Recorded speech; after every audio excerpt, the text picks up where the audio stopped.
Welcome to Industry Ignited, the podcast where we spotlight trailblazers reshaping the future of industrial, manufacturing, and B2B sectors. I'm your host, Dr. Leeanne Aguilar. Today's guest brings a bold, regenerative vision for tackling one of the biggest challenges facing both communities and industries: how we manage food, waste, and resources. Shannon J. Dobbs is a disabled veteran, regenerative entrepreneur, and the founder of the Fellowship of Living Systems.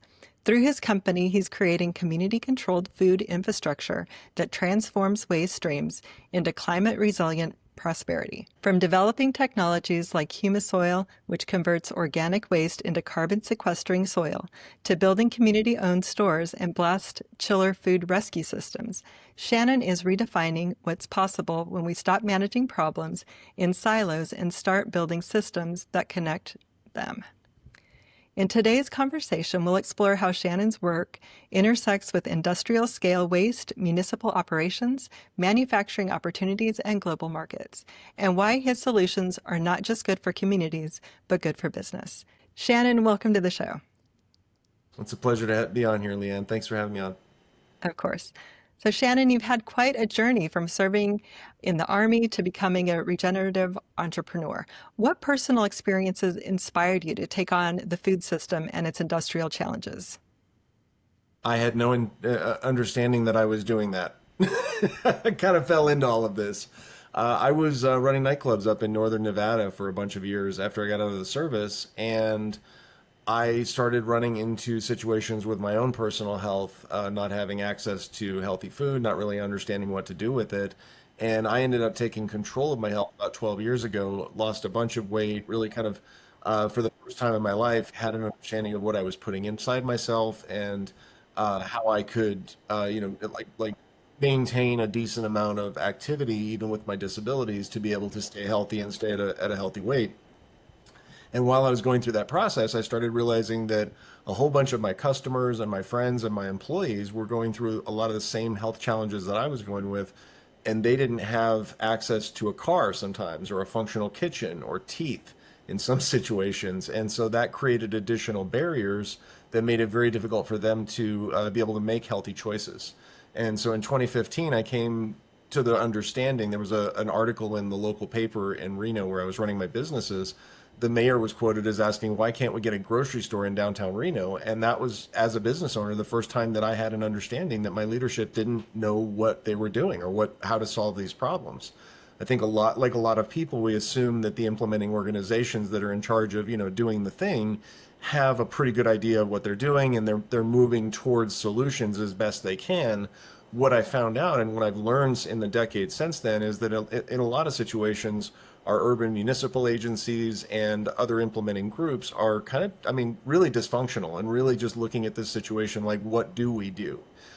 So that kind of led me down a rabbit hole for about a decade, getting a better understanding of how our system actually works as opposed to how it's intended to work, and getting an understanding of what we can do to create mechanisms and systems in those cracks to be able to steward our scarce resources more effectively than just abdicating it to corporations or trying to do policy changes to, kind of demand change without having the mechanisms in place to actually support that change.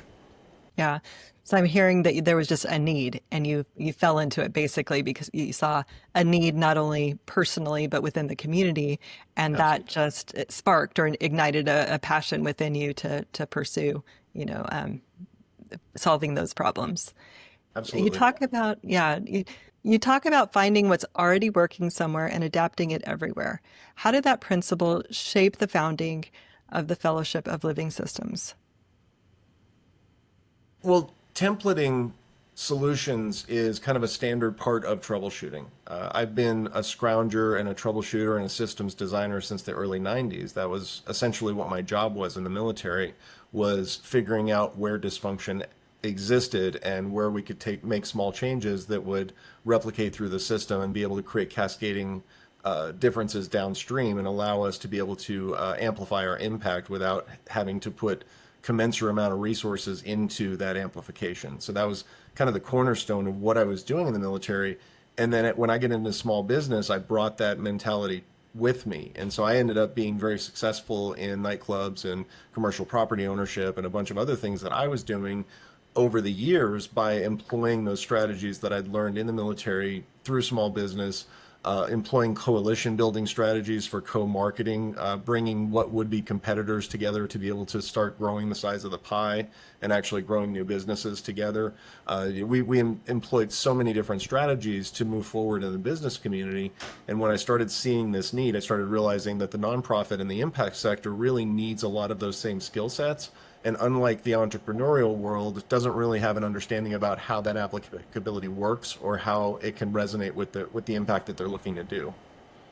So I'm hearing that your military background is what really help jumpstart that, and it gave you the skills that maybe or most entrepreneurs wouldn't otherwise have that have to develop over time. So you basically had a jumpstart in that aspect with the foundation of the training from the Army.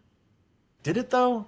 Because I was running wall lockers in a military school when I was 14 years old. So I've always had that entrepreneurial kind of thing. I think it more honed and sharpened what was Okay. already there innately. But there was, there's a lot of mixing, a lot of weaving of different skill sets. After I got out of the service, I found out that a college dropout couldn't do the civilian version of my job. And so I ended up doing a bunch of odd jobs for years, just trying to figure out where my home was and what actually made sense moving forward. And that process of kind of existing and surviving around the edges of Las Vegas when I was living there ended up giving me a lot of skills in how to navigate through dysfunction and how to create opportunities where others see, kind of things falling apart.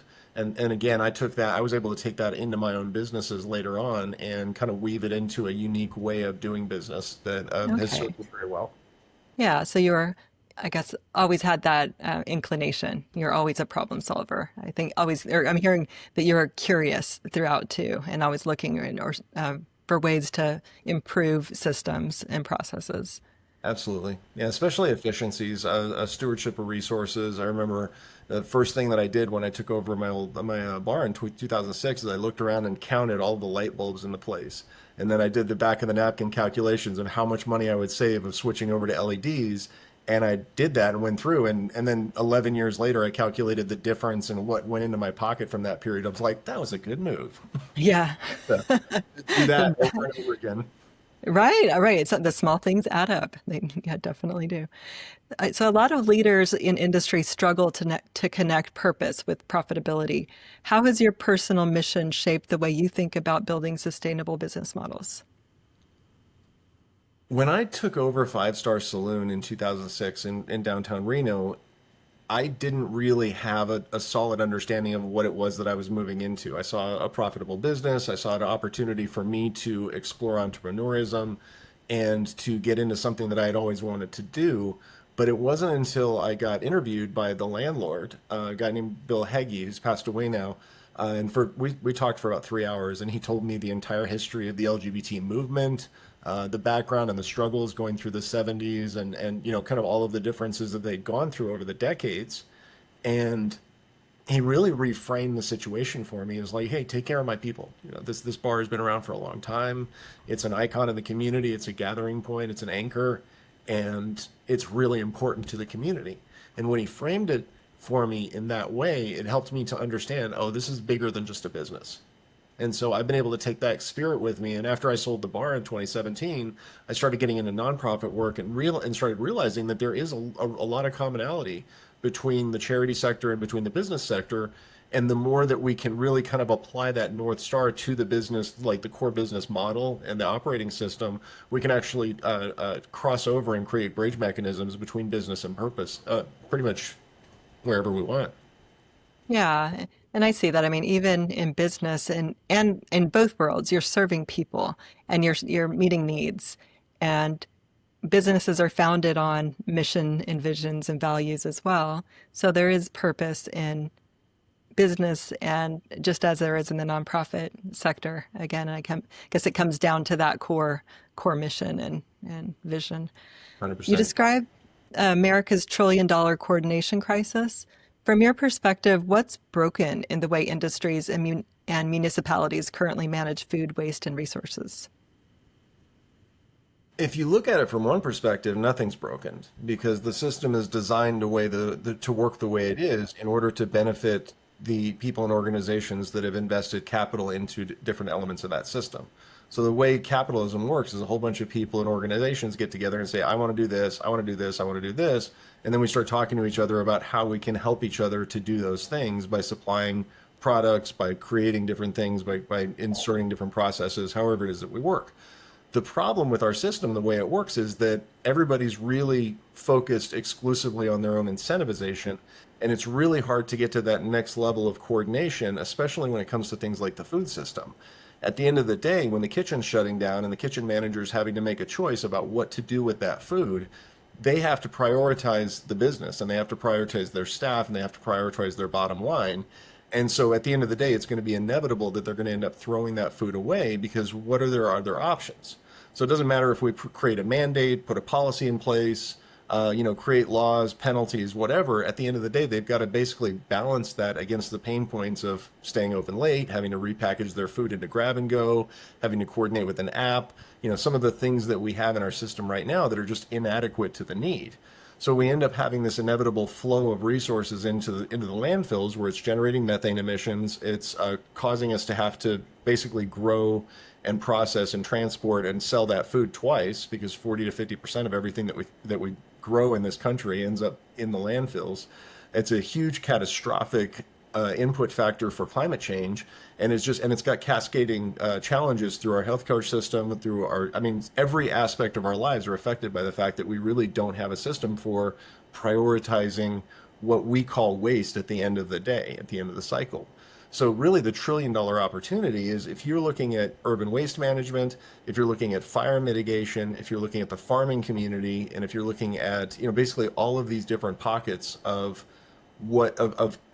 aspects of the system, and you start looking at, well, what happens when this thing that's considered waste is moved over here and is considered value? Or what happens when we take food that's at the end of life and then we actually employ add value processing like they do in manufacturing to be able to turn that into shelf stable products, to reset the shelf life, to create opportunities to really kind of reinsert it back into the market and give it a second at bat. That's the cornerstone of what we're doing with Fellowship of Living Systems, is taking a living systems approach to the back end of the food system and using mechanisms and breakthroughs that aren't commonly known but are proven around the world to be able to apply a replicable strategy and a scalable strategy for taking all of those resources and getting them where they're needed and where the market actually values them. Yeah, I mean, those are some big statistics. 40 to 50% of food going to waste. Tell me a little bit more about the systems that you've created and what you're doing. Well, the only system that I personally created was the grocery store component of the Nexus and Nodes model that I developed. So the grocery store component is designed to cash flow in low-income communities, what they're commonly called food deserts or food apartheid, areas that can't support a supermarket, which is our dominant model here in the United States. The supermarket model is massively wasteful. You have lots of labor moving products all around all day long. At the end of the week, you always have products that are expiring, and it's not just fresh produce, it's also anything that's got an expiration date on it goes out the back of the door at the end of the week. So there's this robust industry of food banks that run around and basically take that food and redistribute it through the community.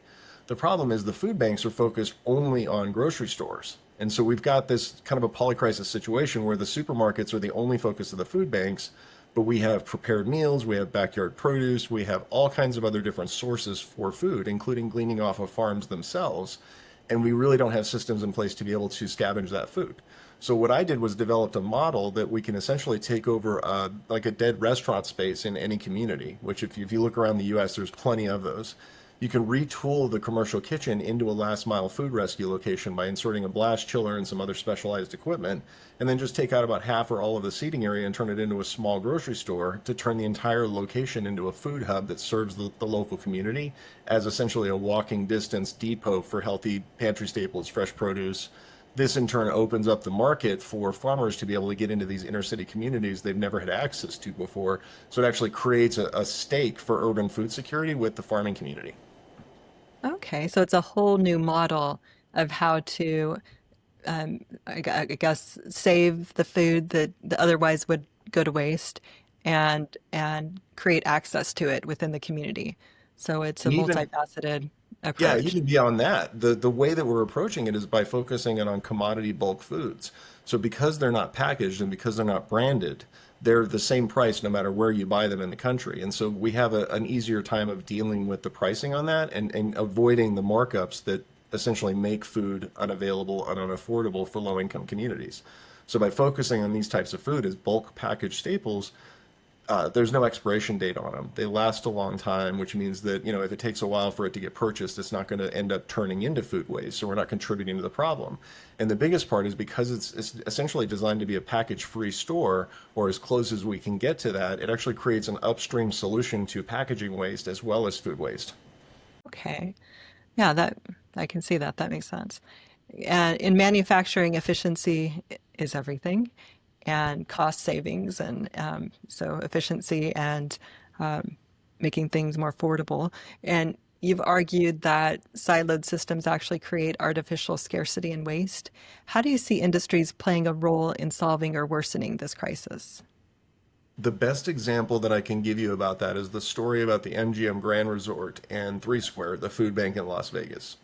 This is a potentially transformational story that is turning into industry obstruction. And so what basically happened is back in the 2015, 2016, Three Square accidentally figured out how to use a piece of equipment called a blast chiller, which is if you go into the supermarket, you go to the frozen food section, everything in there was frozen by a blast chiller. So this is a factory scale equipment, been around since the 1920s. It was invented by a guy named Birdseye after he went and figured out the Alaskan process, the Inuit process of how they froze food, brought it back. He's credited with being basically the reason why we have our modern food system. Up until about a decade ago, nobody had thought to put that blast chiller on the other end of our food system to be able to capture food at the end of the day. So what we can do now, thanks to Three Square and MGM Grand, they figured out a way to use those blast chillers to take hot prepared meals from buffets, rapidly chill them down to where they can be repackaged, frozen, redistributed through the community, and essentially save that food that up until now we've only been able to throw away. If you put that food into a regular freezer, not only is it not going to freeze within the safety period, it's also going to endanger all of the other food in the freezer. So that's been the big challenge. And if you think about the difference between like grocery store food and restaurant food, we're talking almost the equivalent amount of food. This is a massive amount that's sitting at the landfills. Yeah. So technologies like the blast chiller rescue systems are industrial in nature.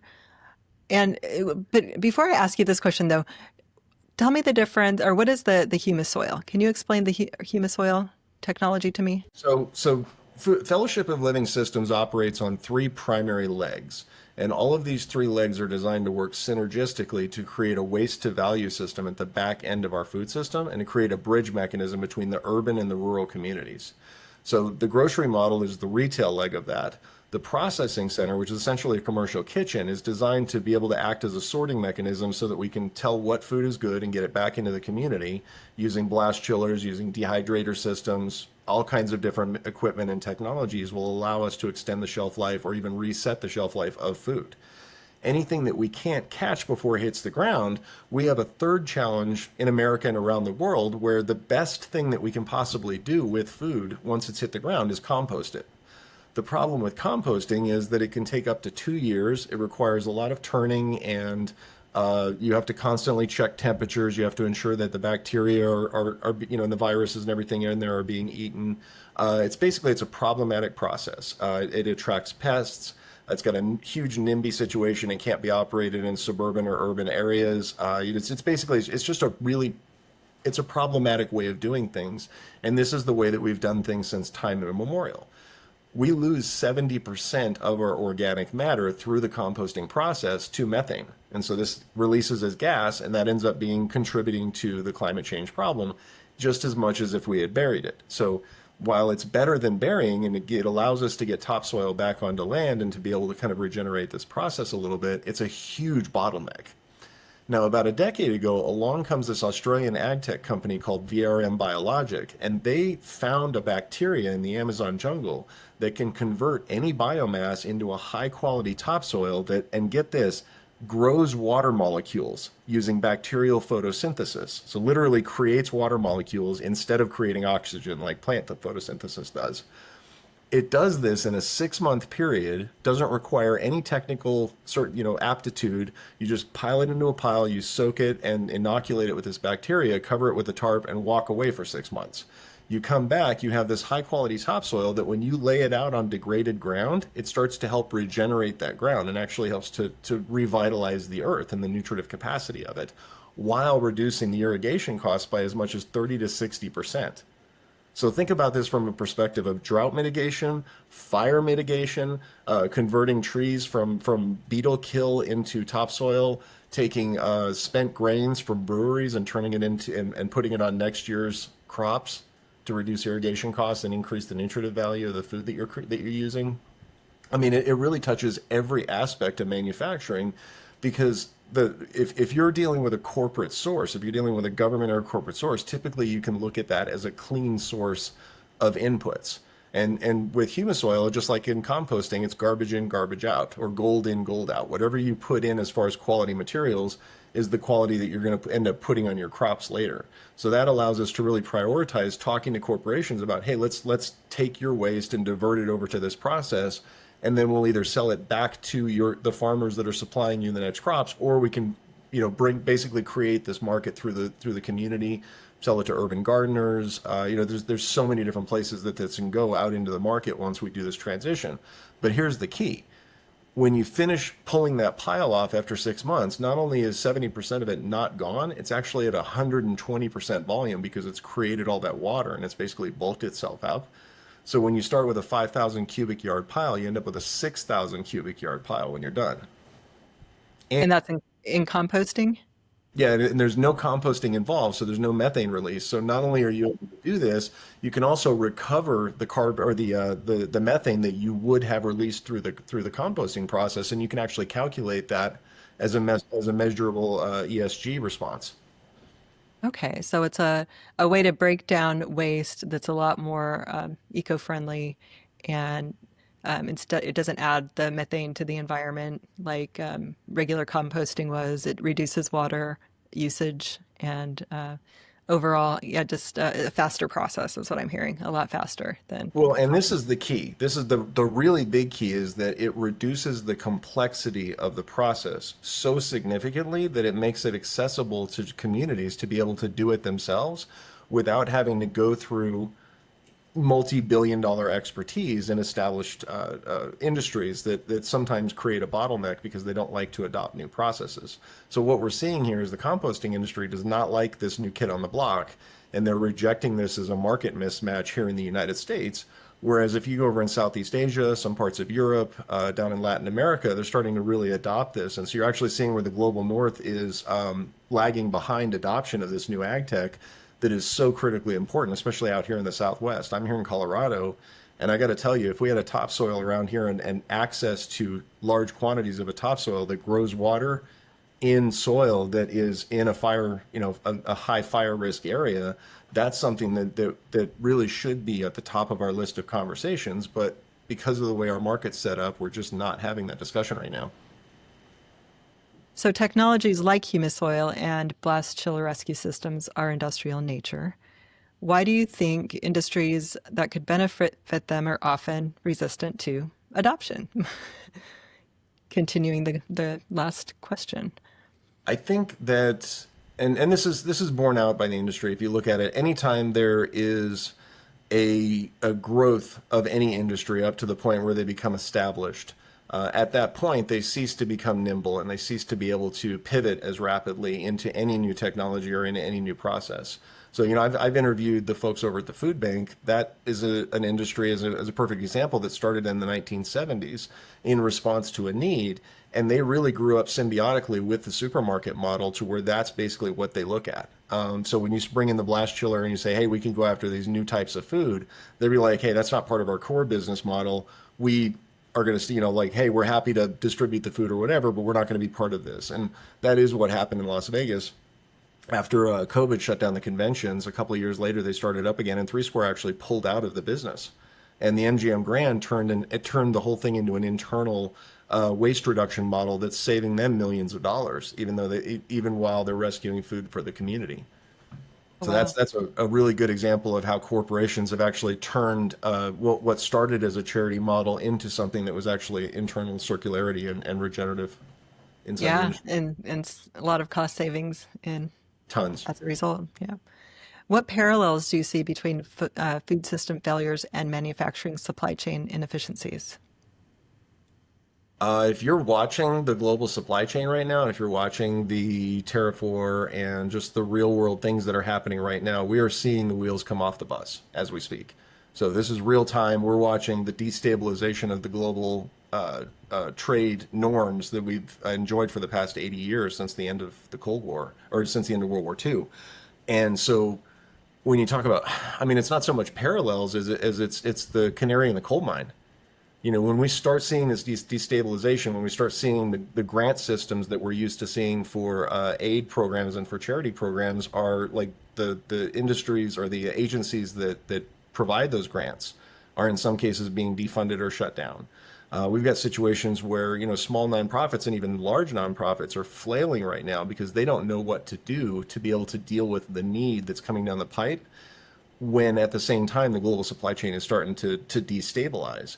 And so what we need is we need to really start having conversations about how we create community and regional level stability and infrastructure that allows us to be able to weather this storm as we're starting to see the greater and greater effects of climate change.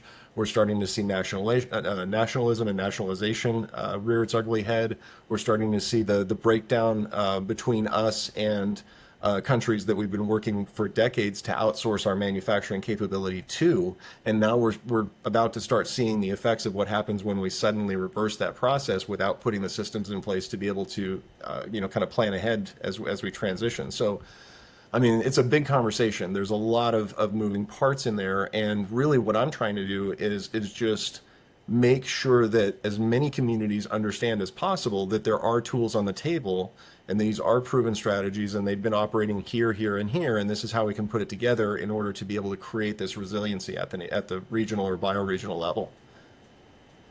Yeah. And the blast chiller rescue model is essentially industrial grade technology applied to social impact.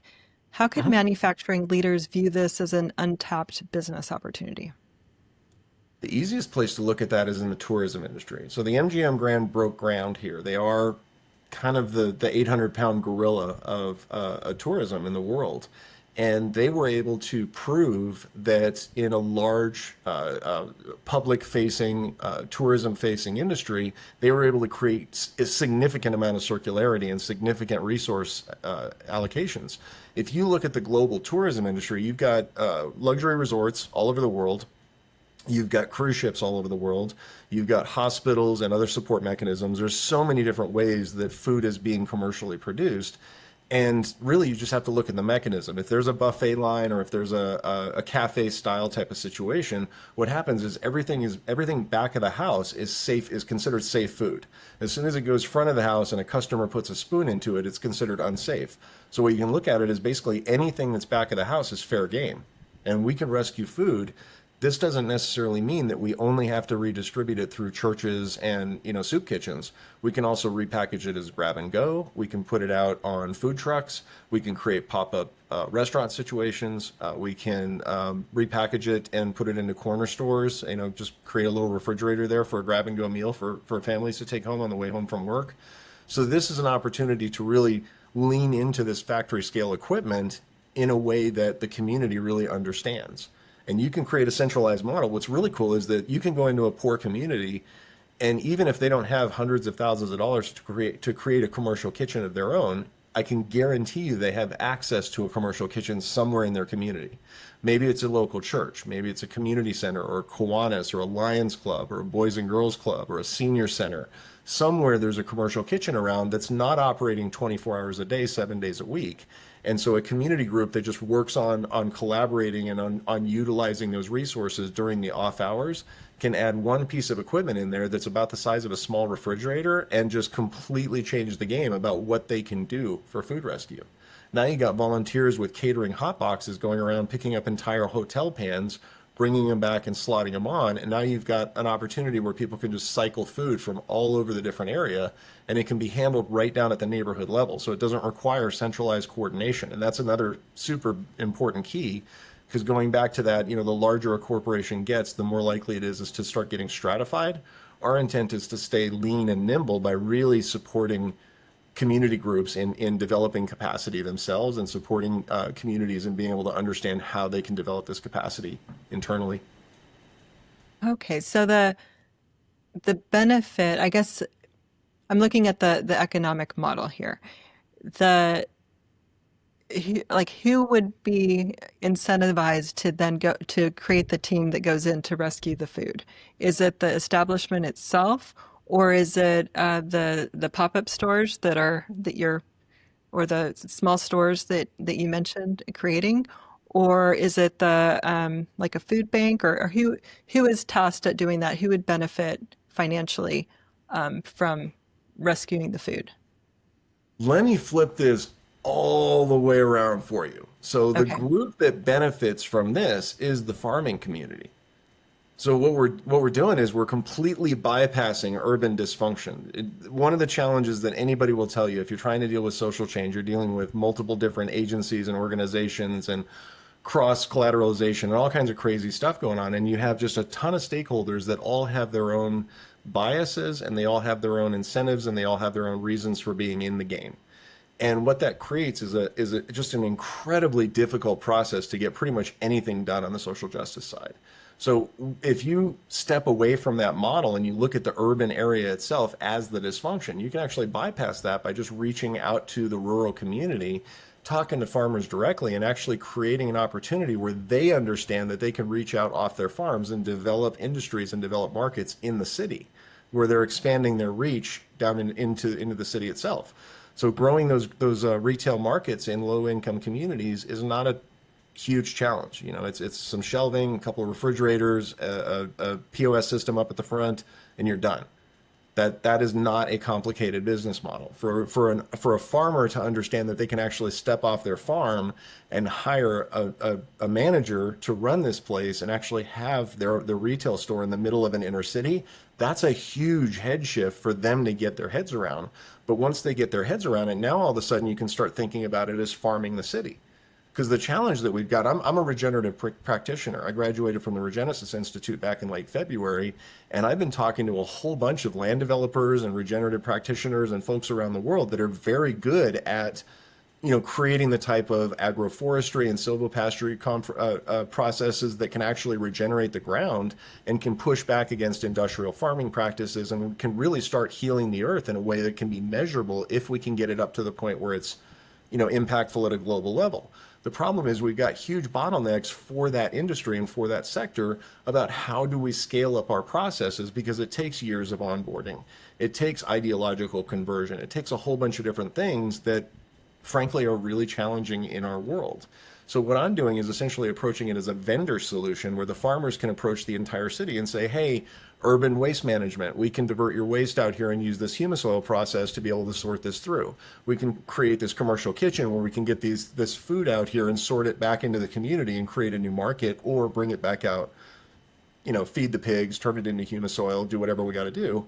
And so these are ways that the farming community can actually step up its game. And it's really focused on the rural empowerment of living and working and headquartering in a county that's right to farm, and really stepping away from the urban dysfunction by focusing on the rural growth mechanics. And really their priorities are completely different from the priorities in the cities themselves. Does that make sense?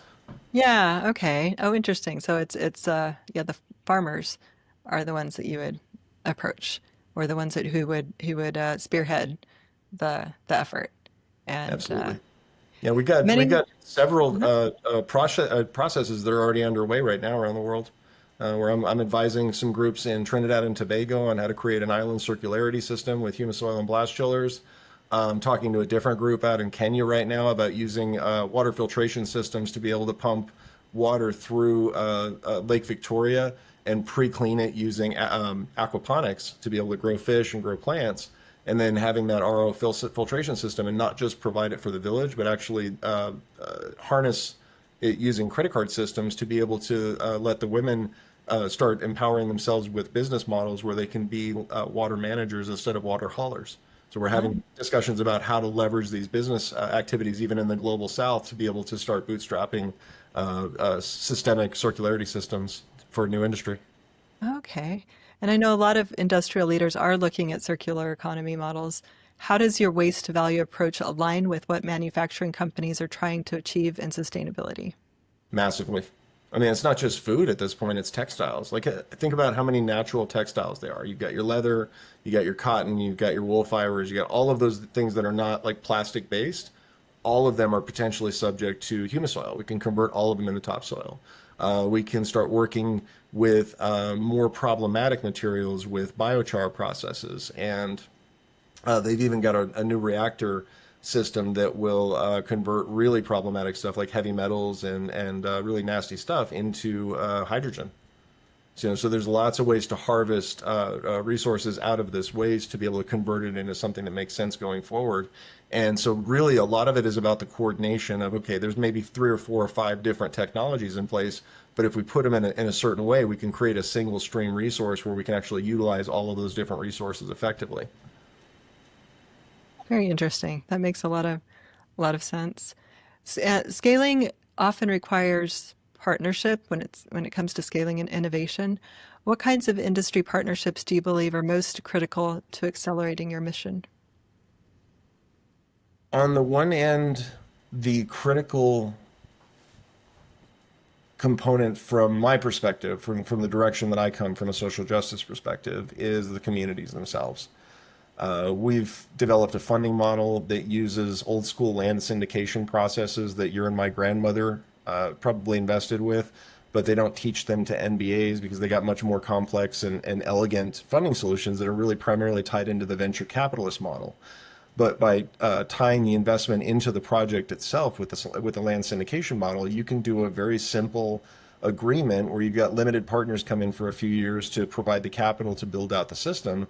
And then once the project goes through a maturation process, you can buy out those investors through a community trust and actually have ownership and control of that capital equipment and the processes at the community level. And so that's the ultimate goal, is to really kind of change away from this dependence model and create an opportunity for the communities themselves to control this capacity and to understand how to use these factory scales to be able to create resiliency and self-sufficiency for themselves. On the other side of the chain is the value add for the corporations themselves. So when they're not scrambling to try and figure out how do we get around this latest policy position that's punitive and that's forcing us to change our operational models, and we don't know how to do it, and we can't afford to pay the extra labor to do all this stuff. Like, these are the things that are going into a procurement specialist or an operations manager's head every single day.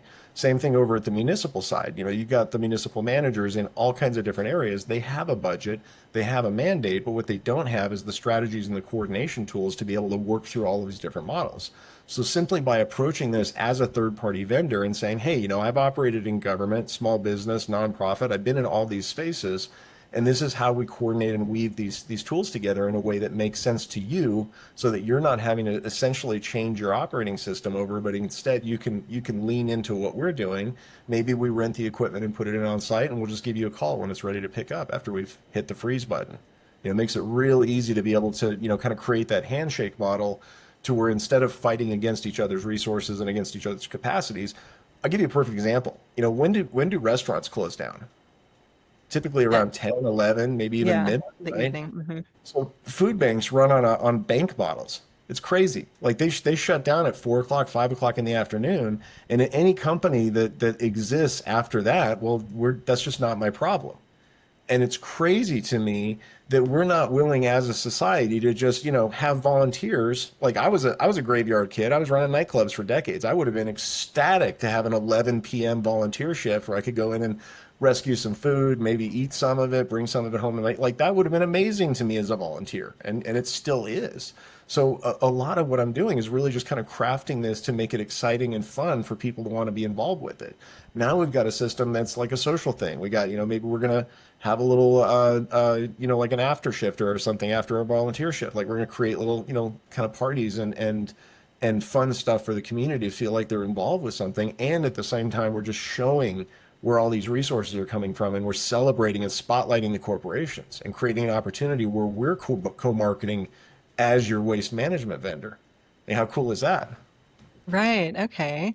So you're bringing solutions and helping facilitate them, and providing opportunities to community members, and and you're acting as the third party consultant basically, and there to I guess integrate the solutions into and make it the models working within the different or parts of the community.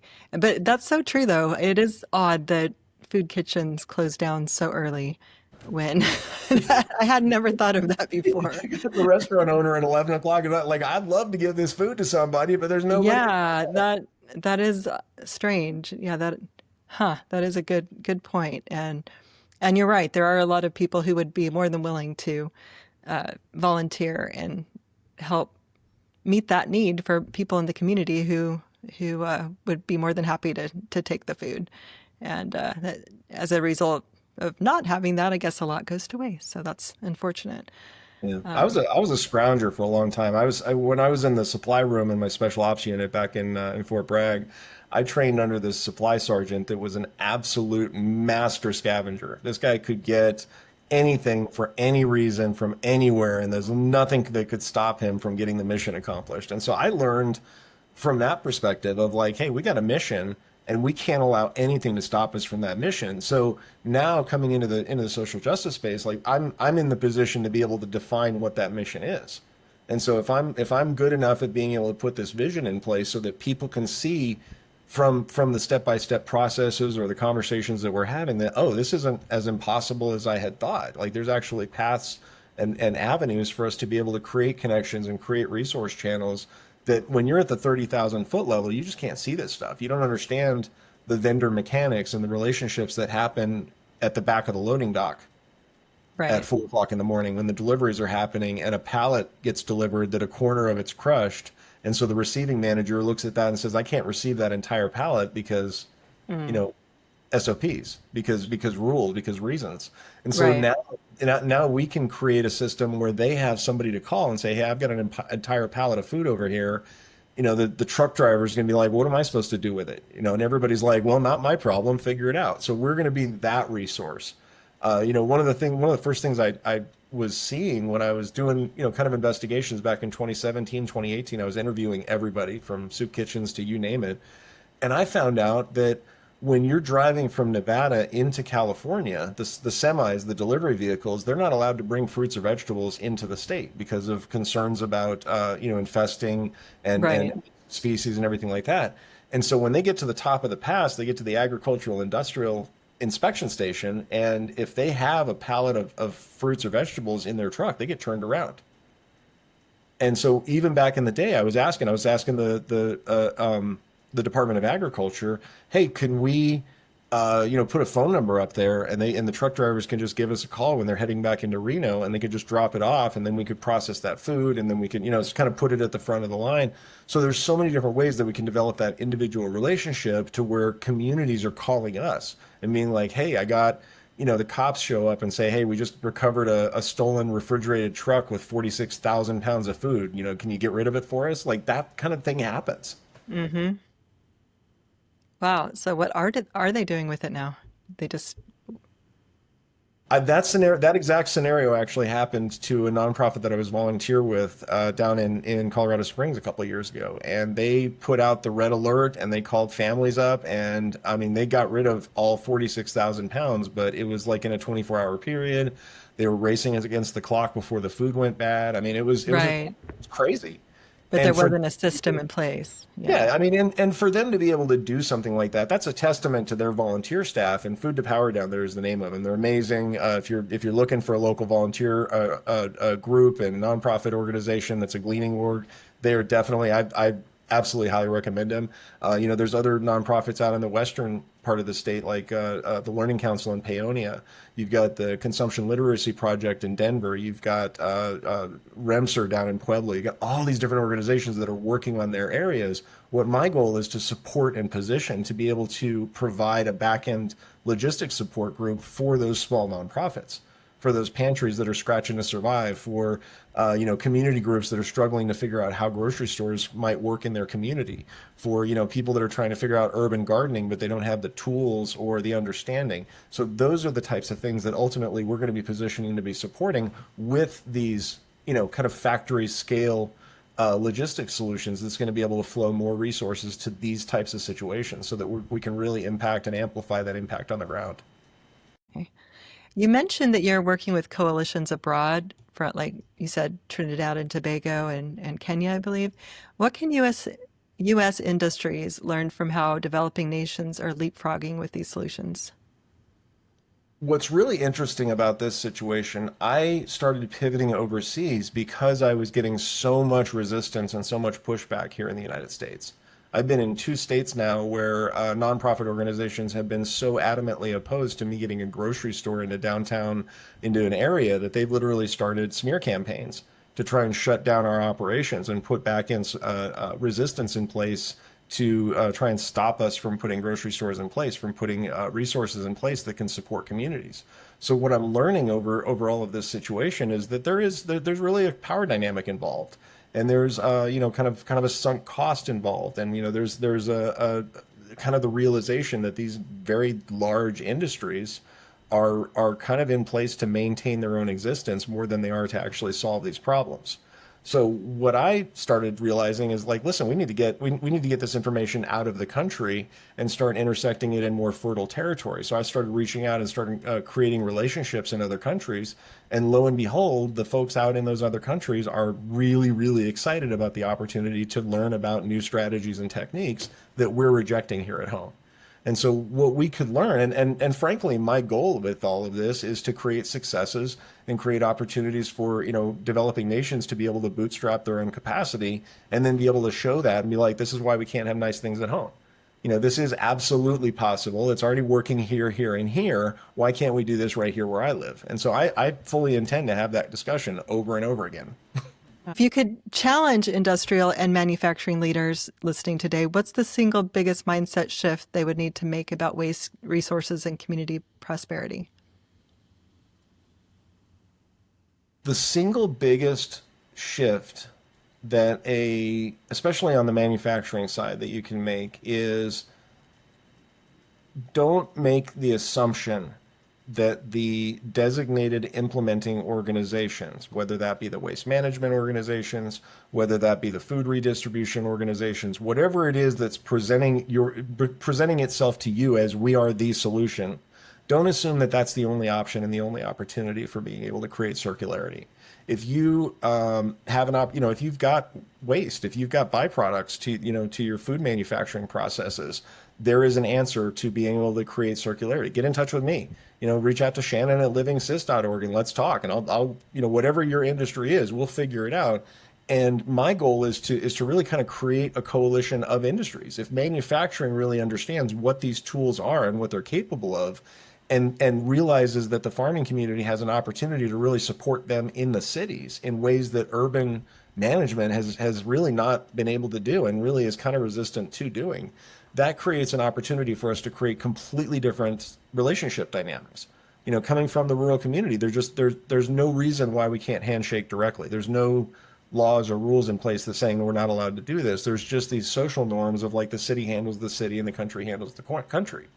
And we're seeing greater and greater divides in our country that are caused by these silos and by this misunderstanding that's going in between these industries. So the more that we can start knitting these things together, and the more we can start sharing language and sharing conversations about, like, what's working on either side and how can we align our interests better, that's actually going to help reduce these disparities and these conflicts that we're having in our country too. So that's one of the mechanisms that that hopefully are going to start knitting together the fabric of our society at the same time that it's dealing with stewarding of scarce resources.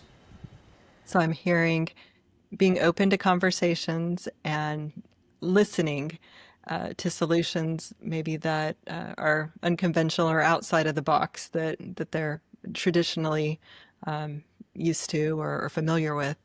And I'm hearing just the conversations in general can just create synergies between communities and urban and rural communities. 100%. and leaders in both, and that they can benefit from each other by having these conversations. Absolutely. And again, we can grow new markets because, I mean, there's a lady, Katrina Hillier, she's in the textiles side, but she runs a nonprofit organization called Earth Warrior, and she teaches corporations. That's her main mechanism is she goes in and teaches corporations how to create new brands and new products out of their industrial byproducts. So when they're creating products, they'll have scraps and everything like that. And so now she's teaching the companies, oh, you can actually create some new products with those scraps, or you can bring in old products, clean them, repair them, that kind of thing.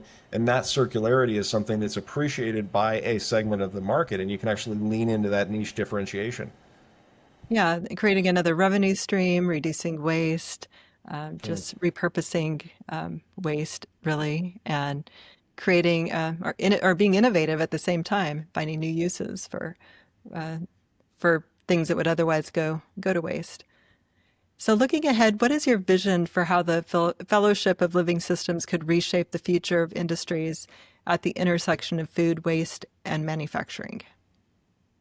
We are in the process of, I have a shovel-ready pilot program in place to create this mechanism here in the eastern Colorado area. We're going to be focused on Weld County for the headquarters. We're going to be looking at the Denver metro area for the first commercial kitchen, looking at supporting some sub-nexuses in Pueblo and Colorado Springs, and then targeting the western slope, Paonia, Grand Junction, Palisades, areas with different aspects of these processes.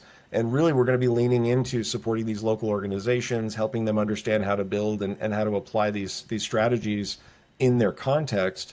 And at the same time, helping them to help us understand what those contexts are. And so we can dial this in and really create an opportunity that when we're replicating models, we can replicate it across urban, rural, farmland, tree areas, forestry areas, mountains, desert, all the different areas that we're dealing with. Part of the plan is to actually roll out humus oil in 3 states.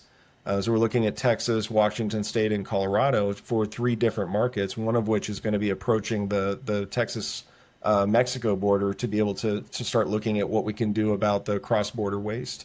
And anything that's going on through import, a lot of times the food will end up like not being accepted, and we've got to do something with that on both sides of the border. And so that's going to be a big part of it. And really kind of the living systems approach is that we're looking at the revenue models that we know, and so we're going to be building on those platforms as like these are going to be the stable parts, but we're going to be experimenting with different aspects and possibilities. So agroforestry, we're going to be dealing with living systems design on solar panels and elevating those and putting a silvopasture underneath and putting shade tolerant crops, seeing how we can double up production on the same acreage. And we're really experimenting with all of these processes and bringing them into the fold and giving ourselves an opportunity to understand, what actually can we do in the food system when we start paying attention to it. Great. Sounds like, yeah, you have a lot going on and a plan for growing or growth plan in place. And so finally, Shannon, if you could leave listeners with one message about leadership in times of complexity, what would it be? Lead. Don't let anything make you feel like you can't lead. I have significant spinal disabilities. I've got a head injury and a stroke history. I sold my own businesses and walked away because the complexity was too much for me to deal with. But that doesn't mean that I can't guide a vision. That doesn't mean that I can't reach out and share what these possibilities are with others. And I'm already getting allies around the country, around the world. There's people that care about these things. And so if you're in a community, if you're in an industry, if you see something that needs to get done, figure out who else is doing that and create alignments and figure out where your allies are and figure out which stakeholders are involved with that. And, if you don't understand what those are, I mean, I'm in the process of producing AI bots that can help people onboard under regenerative practices and understand their industry from a different perspective. And so we're having these conversations out here, and so the resources are there, they're available. And a lot of this is just new and unfamiliar to people. And, and the unfamiliar is always scary. But in this particular case, they always talk about the degrowth model, but growth means understanding the complexity of our resources and how to steward them in a more effective way by communicating across these silos and really kind of reconnecting our pathways in ways that we haven't really considered for a long, long time. Yeah, I like that. Lead. So leaders, if you're going to be a leader, lead and take responsibility for that leadership and take action is what I'm being very clear on your vision, finding people who align with your vision, and then taking action. We So got this. Shannon, yeah, thank you. Yeah, thank you so much for sharing your story, your vision. It's yeah, super inspiring and interesting. It's very powerful to see how regenerative thinking and system innovations can transform not only communities but entire industries. So remind our listeners, I know you mentioned your website, but how can they get a hold of you to learn more about what you have going on? So my email address is shannon@livingsys.org, and that's SYS, short for systems. And you can go on there. You can check out my blog. I've got a book there that's available for download if you want to really dig into how regenerative design applies at the systemic level. So looking past the land to the business systems that we operate through to be able to regenerate that land. I'd love to get in touch with folks that are working in the corporate world, especially because we're working to create this coalition across these sectors and to really create an opportunity to bring these technologies and these processes at a higher order potential, so that we're not doing this project by project whack-a-mole, but can actually look at this as a cohesive, coherent strategy for elevating our ability and our impact in the climate space in the food system. So, yeah, well, thank you so much again. And for listeners, thank you for joining us today. Be sure to follow us and stay tuned for more episodes. Until next time, stay bold, stay curious, and keep igniting industry. Thank you.